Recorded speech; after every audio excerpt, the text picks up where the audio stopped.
Okay. Hello, everybody. This is today's forecasting forum, or I should say this month's forecasting forum. So let's get started. Let me go to our first page here. Since we're in high station alert right now, how many of you can feel that we are experiencing some station phases? Is that something that some of us can feel already? Oh, yes. Deb, hi, Deb. Yep, me too. Anybody else? Yeah? Okay. Now, if you're watching this as a recording, obviously always feel free to participate on your own as well by yourself, even if I'm not going to be responding to you necessarily, because it helps with, the engagement, and then you're going to be able to retain more information if you do that. All right, so how many of you have Taurus, Aquarius, or Sagittarius planets or points in their birth chart? How many of you have Taurus, Aquarius, and Sagittarius? Anything. Could be an ascendant, could be a sun sign, a moon sign, any kind of personal planets like a Mars or Venus or Mercury. How many of you have that? Anybody? I do. I have the sun in Taurus, I have Jupiter in Aquarius, and I have Neptune in Sagittarius. So Neptune is not a personal planet, but anyways, it's an important planet in my chart. Oh, April has Uranus in Leo and Moon in Aquarius. Okay, thanks for sharing. Now, I just want to thank you all for your time. For those of you who are live with me today, and for those of you who are watching this as a recording, I really appreciate all of you and all of you being engaged with astrology on some level. And most of you already know me, so I'm going to keep this very brief. I'm originally from Austria, from Vienna, and I've lived in the United States for a long, long time, 25 years, I think. And so yeah, I've just kind of like started engaging with astrology when I was still back in Austria. That was sort of like the beginning phase. Actually, I was living in Paris at the time when I started, dabbling in astrology. And then I moved to New York, and then I started taking all these courses in New York, and I loved it so much. It was just so amazing to get to know myself on such a new level and to understand myself so much better. And all of that without therapy. It was really fantastic. So I really loved it. Anyway, so that's my history with astrology, and we know where that ended, right? Since we're here now. Now let's talk a little bit about what we're going to be covering today, which is the station phases that are happening right now. I'm having a hard time even talking because I'm like stationing. I feel the station moving through me, especially the Uranus station, I would say, because Uranus is sort of like an electric energy to it, right? And so Uranus is stationing right now in 6.5 degrees of Taurus. And just went retrograde last Sunday on August 11th. So if any of you have planets within the vicinity of 6.5 degrees of Taurus, like close by, within a couple of degrees, 2-3 degrees, I would say then you're definitely feeling that you're in a station.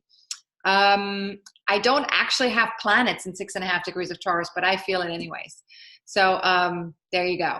Then we also have Jupiter stationing in 14.5 degrees of Sagittarius, and Jupiter went direct after being retrograde for 4 months also on Sunday, August 11th. It started its retrograde phase in April. So if any of you have planets or points within 2 or 3 degrees of 14.5 degrees of Sagittarius, then yes, you're definitely going to feel that quite strongly.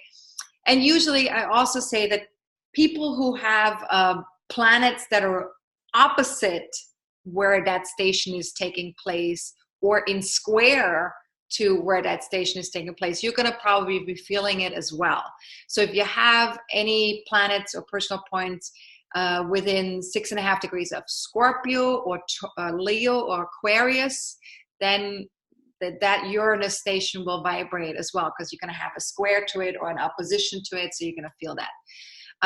If you have Jupiter, if you have any personal planets or points in like Gemini, which is opposite Sagittarius, within 14.5 degrees of Gemini, a couple of degrees up or down, or Virgo or Pisces, then again, you have the opposition or you have the square. And usually these, whenever we have an opposition or a square to something, the opposition, of course, is a sort of a relational aspect, which means that you're experiencing that station in relationship to other people, right? So there's something in your interactions with others where that becomes very, very clear. With a square, it's a little bit more like there's some kind of obstacle or challenge, whether you feel that internally or externally. Sometimes it can be a little bit of both. You have to sort of overcome something and find creative solutions. So a square, we can also sometimes feel more strongly because of that obstacle, right? Because of that tension that it creates in our lives. So that's why I usually point out oppositions and squares as well as conjunctions when it comes to something happening with a planet. All right, I hope that makes sense. Now, Deb is saying she's got Neptune in 2 degrees of Scorpio. So yeah, that would be maybe a little bit of a large orb, right? Because I would say between 2 and 3 degrees on each side. So that would be like 3 degrees of Taurus or Scorpio until like 9 degrees, 9 degrees or 10 degrees of Taurus, Scorpio, right? So 2 degrees, it's close, but you will feel it less. Let's put it that way, right? The larger the orb, the less you're gonna feel, the less strong it will be. Does that make sense? Okay. And then April says she has 10 Scorpio is her Neptune. Okay, yes. So you will probably feel that definitely as an opposition. So opposite, in your relationships with other people, there might be a sense of like, like wanting to have this idealistic merging with other people, but other people might be wanting to break away or to do their own thing, right? Because Uranus is kind of like breakthrough or breaking something or moving away or kind of like needing to sort of like find new ways of doing things, right? And sometimes that in relationship that can show up as someone who is not available or someone who's breaking away from you or something like that. Okay? All right. So now, as always, and I've said this many times, but just for those of you who are new here, I just want to say that I won't be able to pull up a chart for anybody while we're doing this webinar, but I will answer questions as we go and also towards the end of the webinar. And if I have your chart already because you're already a client or because you've sent me your chart via email, then it's going to be right here in front of me, hopefully. Hopefully I didn't miss anybody. And if not, if I don't have your chart in my pile, and then you would just need to tell me, what your questions are about and how that could relate to your chart in terms of planets and houses and signs and all that stuff. And I'll do my best to answer your question. All right. So we also always want to focus, of course, the energies on what we're covering this month. So we're going to focus on those station phases with questions. Okay. As best as we can. All right, so let's go to the August overview. Those of you who've done this before know that I always send out an overview for the whole year, so you can get a sense for what's going on every week and every day and every month. And so, of course, what we're covering is this stuff right here. We're going to be covering Jupiter direct, Uranus retrograde, and the station phases that are connected to that. Yeah, so if there are any other questions about anything that you see in those overview tables, you can ask me, but you can also check the weekly forecasts, to see, what's actually, what all the meaning is about all of these things, right? All right, so let's take a look at, let's see, let's take a look at the chart of Jupiter going direct. Let's start with Jupiter going direct. So Jupiter going direct and stationing, of course, is going to be most important for those of you who have any kind of Sagittarian emphasis in your chart, or like a Jupiter emphasis in your chart. You're definitely going to be feeling this. So when I say Sagittarian influence or prominence in your chart, meaning you have a Sagittarius rising sign, or you have a Sagittarius sun sign or moon sign. When I say Jupiter being sort of like a Jupiter being a prominent planet in your chart, that would mean that Jupiter is conjunct your sun or your moon or your ascendant or your IC or your MC here on top. So if Jupiter is on one of the angles, or it's conjunct a personal planet, in particular sun, moon, then you would definitely have a strong Jupiter in your chart, right? So for those of you who have any of that, definitely, this station would have felt, or this station is still feeling quite strong. And we're still going to be feeling it until August 14th. So actually August 18th. Yeah, so it's more intense until the 14th, but until the 18th, it's still stationing. So what does it mean? What does that mean when a station happens, right? I mean, for those of you who've been with me, some of you probably already know what I'm going to be saying right now. But basically, it's the planet is exalted, right? We have an exalted energy of that planet. And Jupiter, of course, is all about possibility, optimism, expansion, growing spiritually and mentally, accumulating knowledge, accumulating things, basically accumulating.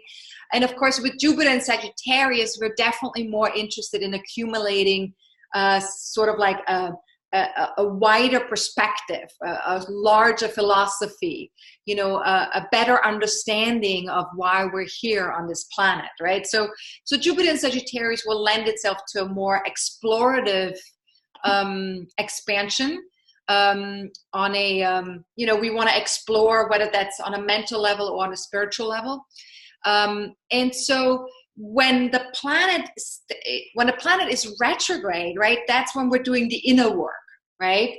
And then once the planet goes direct, we're getting a chance to use whatever we've learned during those 4 months while the planet was retrograde. So between April and now, we're getting a chance to bring that to our outer dealings, right? To bring that into the world, to bring that into how we want to connect with others, or how we want to connect with ourselves, or life in general.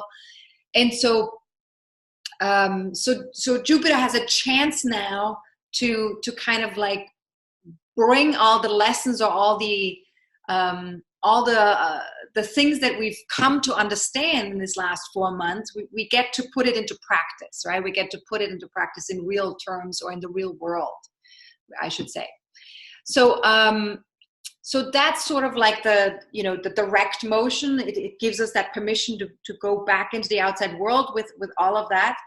And the station phase, of course, means that, until the 18th of August, we're still feeling that the energy has some kind of, there's more of a momentum that we're experiencing with this. So we're really wanting to expand right now, and we're really wanting to move things forward. So two things can happen with that. One of is that we get a little impatient because of that, right? Because when a planet is exalted, of course, it revs up the energy, which means that Jupiter being an expansive energy means, moving fast, especially because it's in Sagittarius right now. That's a fire energy. It's a masculine energy, which means we're wanting to move fast, right? And we're wanting to, really go far right now. And so as we're feeling that more strongly with the station phase, we might experience impatience. We might experience this sense of like things are not going fast enough, or things are not unfolding or not expanding fast enough as we would like that to happen. And so that can be frustrating. It can be disappointing. It can be like, why did I have this sort of like this attitude or this expectation, right? With Jupiter, sometimes we have expectations because it's belief systems that can be already in place that we're sort of like projecting out onto the world, and we're saying, this is what it's supposed to be, right? Because that's how I see the world. That these are my filters and my lenses, and this is my philosophy. And so we're projecting that out onto the world because we're seeing the world through that lens. And then when the world doesn't meet us the same way as we see the world, we get a little, we get disappointed, or we get even depressed, or we get, sometimes we get angry, or, we have all sorts of reactions, right? When our expectations don't meet, the outside world. So some of that will show up a little bit right now. Does that make sense, what I'm sharing here? Have some of you experienced some of that already? And I mean, feel free to, again, if you watch this as a recording, feel free to think about that and participate, and even raise your hand if you like. And Debbie's saying, yes, she has. Okay. Yes, I have too, for sure. But I've also been conscious of it, right? Because I know that Jupiter is stationing, and I know that it has just turned direct. So I'm actually aware of me doing that. So as it happens, I go, oh yeah, Jupiter is stationing direct right now. So that's why I'm feeling this so strongly, right? And that helps, because once you understand how that's related to the energy field that we're currently moving through, it helps you to relax a little bit. It helps the mind to relax a little bit, right? Because the mind tends to get a little bit out of shape when things happen that we don't expect to happen. And of course, that brings me to Uranus, which, of course, Uranus is, also exalted and is currently retrograde, because it just went retrograde on August 11th, right? So if we look at that chart here, right, we can see here Uranus in Taurus, retrograde in 6.5 degrees. And that, of course, has a lot to do with things being in our face around,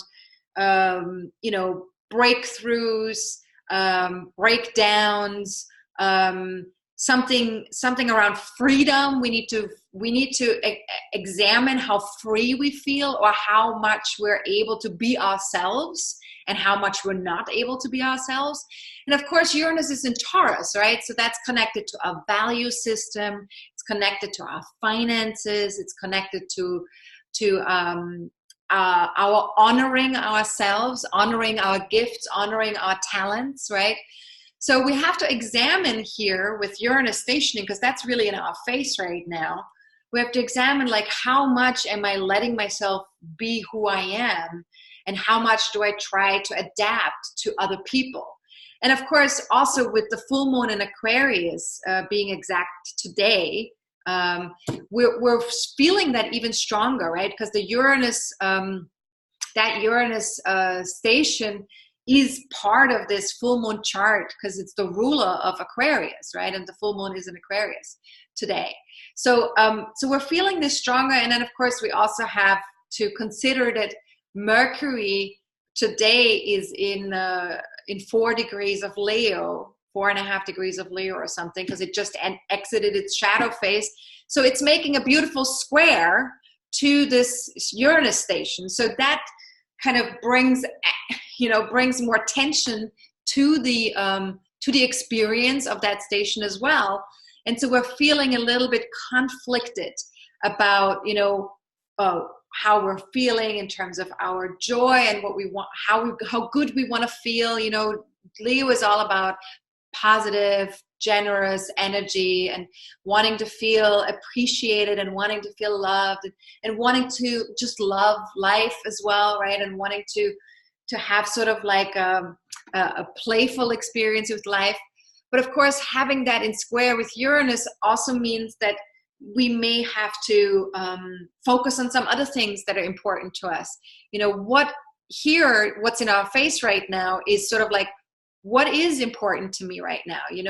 What is it that's keeping me from having the future that I desire to have, right? Uranus is also about our future and the breakthroughs we want to have with the path that we're on and that we're moving forward on, right?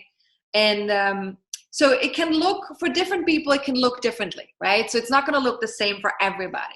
And that's why we're going to look at our own charts right now, right? So take out your own chart. So even if you watch this as recording, take out your own chart.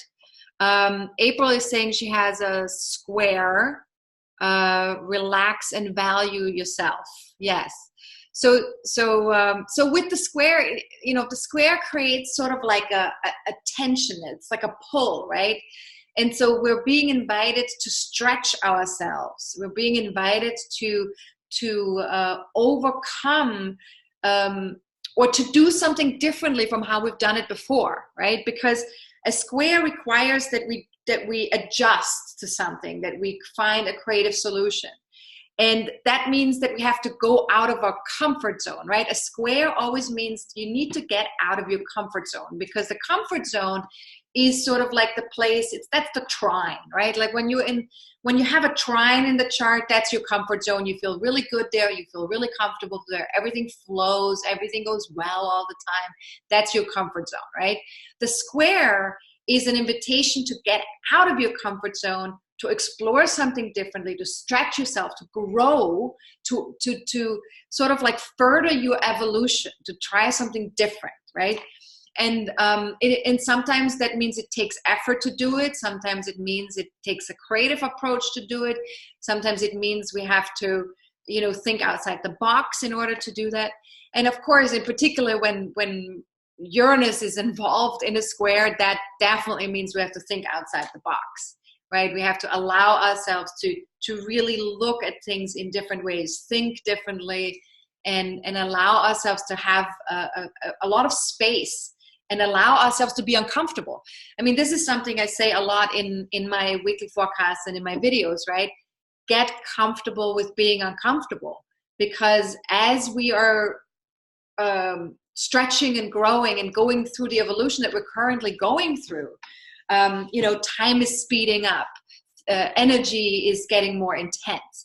You know, these are things that are actually happening to us right now. And we're all needing to wake up, and we're all needing to evolve much, much faster than we used to in the past. So that means we're going to be uncomfortable for a lot of the time, right? So that means get comfortable with being uncomfortable. That needs to be your motto for the next, 10 years, right?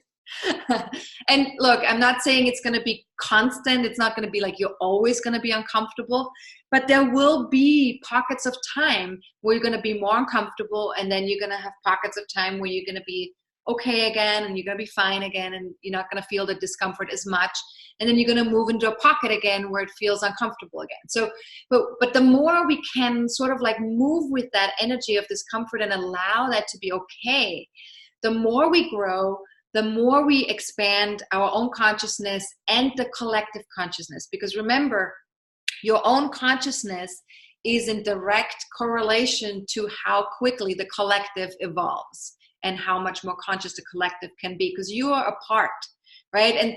And that's, in a sense, what the full moon today is all about, right? It's all about knowing that each one of us, each individual, right, which is the Leo energy, is a part of the collective, which is the Aquarius energy, right? And so as each one of us brings the most consciousness and the most joy and the most ability to be in our heart center to the collective, the more the collective can expand and grow and move faster in terms of its own evolution. And of course, the collective always moves way, way slower, evolutionary wise, than the individual can. I'm not saying that all individuals move faster than the collective, obviously not. But as an individual, you have the choice. You can make your own choice to move faster with your own evolution if you put the work in, and if you do what's required to grow and stretch, right? Not everybody will take that on, and not everybody is ready to take that on, and that's okay. But for those of us who are able to take that on, it's just a reminder that everything you do for you, you do for the collective, you do for everybody else, right? And that's important to remember.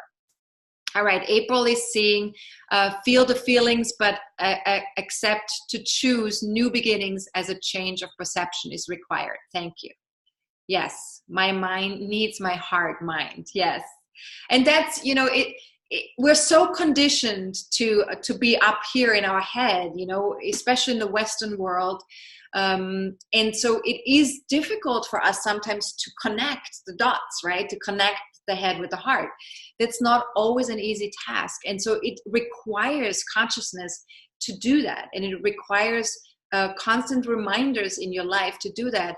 And you know, allowing yourself to connect to the people in your life that can give you those reminders, and allowing yourself to connect to the people in your life that are already doing that themselves as well, right? So that's always helpful, of course. Now Nuku is saying, I'm feeling the Uranus retrograde. It's almost like it extended the eclipse season. Yes, that's a very valid point, Nuku. Thanks for pointing that out. Yeah, I mean, I definitely feel that too, because eclipse season, of course, is also very Uranian in nature, because it is about expect the unexpected, right? We don't know what's happening with all the downloads that we're receiving and everything that's moving through us.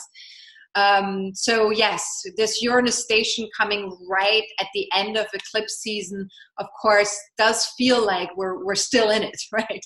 But it's slightly different. It's slightly different because the eclipse season had a lot to do with consciousness upgrades and downloads that needed to be processed during those 6 to 8 weeks, right? Now we have already received that. We're already done with that, which means that we can now move more into a place of exploring, you know, that part of our lives where Uranus is stationing. So let's take a quick look at that. I want us to take out our own charts so we can get more into the nitty-gritty of why we're here. Thank you to all of you. Thank you for those of you who are watching live. Thank you who are watching this as a recording. Thanks for joining us. If you are one of my soul-based astrology students already, you can book a one-on-one tutoring session with me.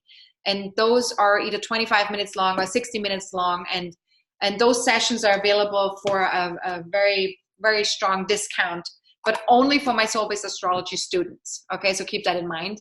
So if you're not a student yet and you would like to do a tutoring session with me, then just book one of those soul-based astrology courses. The intro is not included in that, unfortunately, because the intro is not actually a course. That's just an intro. But any of the other courses, if you watch any of the other soul-based astrology courses, you can start to tutor with me. Okay. Deb is saying, thanks for sharing your knowledge, Sonja. You're the best. Oh, thanks, Deb. Thank you so much, guys. Thanks for watching. Feel free to join me again in September for the next one, September 19th. And yeah, looking forward to connecting with some of you also via the coaching sessions for those of you who have a Superstar membership. All right. Talk to you soon, guys. Bye-bye. Have a good one.